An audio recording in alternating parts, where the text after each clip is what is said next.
President, regidors, abans de començar a entrar en matèria, jo voldria fer una xicoteta reflexió d'on venim i on anem.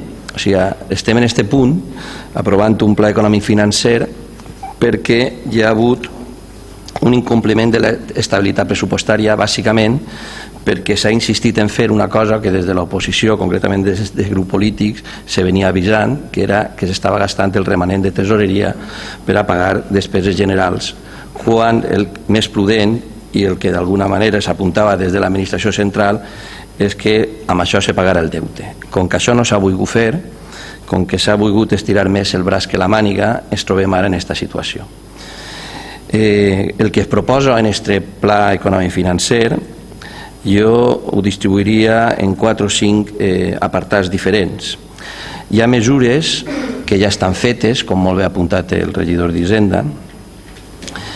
N'hi ha desitjos per part del que ha fet l'informe, que desitjos en matemàtiques això no funciona.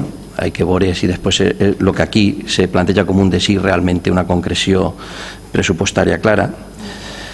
Mesures que considera que són injustes, mesures de passa la bola, és a dir, el que vinga darrere que espente, i bàsicament mesures contradictòries en les propostes d'inversió que està fent l'equip del Partit Popular en l'Ajuntament. I vaig a posar exemples de totes aquestes coses que acabo d'afirmar. La primera mesura que es proposa és que no se facin aportacions al plan de pensions dels treballadors municipals i que s'amortitzen els llocs de treball. Concretament se parla de les 3 persones que han perdut el seu lloc de treball en aplicació d'unes mesures que se van aprovar fa uns mesos. No se parla, en canvi, de que s'ha creat un nou lloc de treball, per això dia de mesures contradictòries, s'ha creat un nou lloc de treball en Pixa per a donar allotjament a l'antic gerent, que com a mesura d'estalvi no l'acabem de veure. Això suposa, segons els redactors d'aquest pla, un estalvi de 151.000 euros que bàsicament recau sobre les esquenes dels treballadors. Diu, millora de la gestió del personal a través de RPTs, també bàsicament va sobre la qüestió dels treballadors. Això jo entraria dins de l'apartat dels desitjos. Se suposa que en els últims 30 anys des de l'equip de govern s'ha intentat millorar la gestió i s'ha arribat on s'ha arribat. Se podria millorar, tot és millorable, però estaria dins de l'apartat de desitjos. Això se computa en 75.000 euros.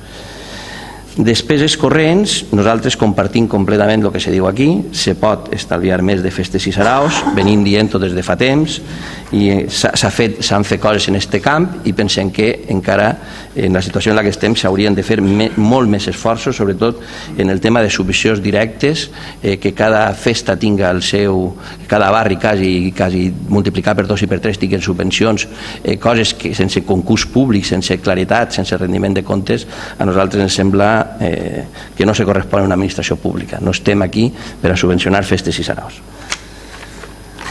En quant a mesures de caràcter financer, aquí és una mesura del tipus passa la bola.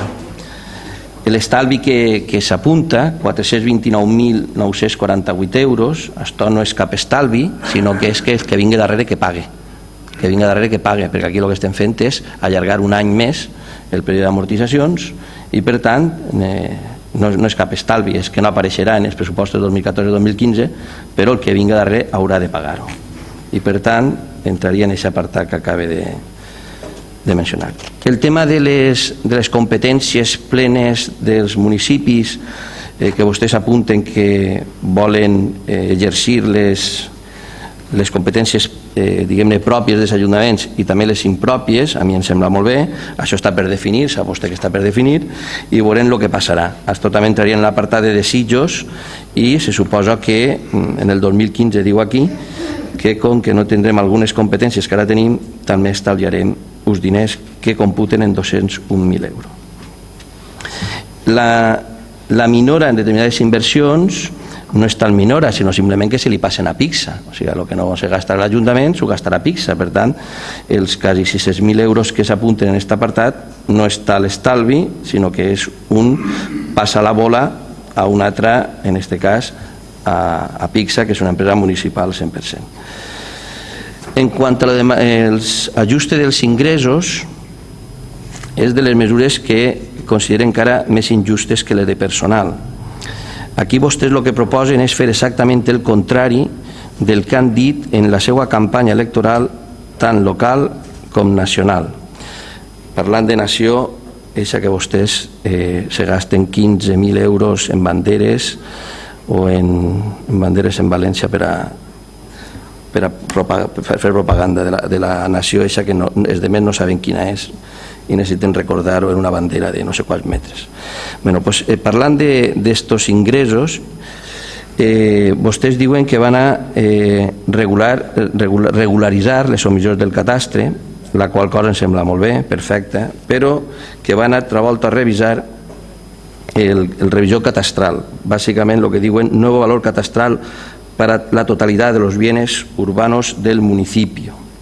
La qual cosa, conforme estan les coses i que les viviendes cada volta valen menys, suposa que no tenia que estar en l'apartat d'ingressos, sinó en el de despeses, perquè si una revisió justa del cadastre seria a la baixa i no a l'alça, com s'ha fet en alguns municipis. Després hi ha coses incomprensibles, perquè aquí se diu simultáneamente se determinará un nuevo valor catastral para todos los bienes inmuebles rústicos que cuenten con construcción. Yo no sé, molts seran, però aquí diu que esto es una fuerte inyección económica.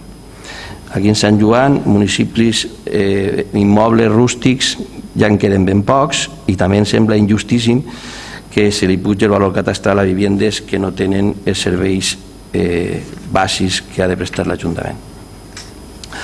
En tot això que acabo de dir, el que vull d'alguna manera expressar és que aquestes mesures, ja ha vist vostè que llevat d'alguna valoració positiva, en general no estem en absolut d'acord en elles, però ens resulta encara més curiós que en un pla econòmic financer no estiga previst, o almenys mencionat, les majors inversions que aquest Ajuntament té previstes, com són el subvencionar un solar per a una universitat privada, com són la urbanització de la font, els préstecs que seran necessaris per això, o com són el probable, molt més que probable, despeses que generarà la urbanització, el parc empresarial que acaben d'aprovar. Tenint en compte tot això, el pla econòmic financer és bàsicament un paper que es pot servir per a explicar el que ja sabien tots que estaven en l'Ajuntament i havien aprovat els pressupostos municipals, però en absolut ens serveix per a orientar l'activitat econòmica d'aquest Ajuntament i se queda molt lluny de la realitat que se trobarà el proper equip de govern que entra a aquest Ajuntament, que serà un deute impagable, serà uns augments d'impostos obligats i serà l'assumir les errades que el Partit Popular ha fet durant aquests 3 anys de gestió.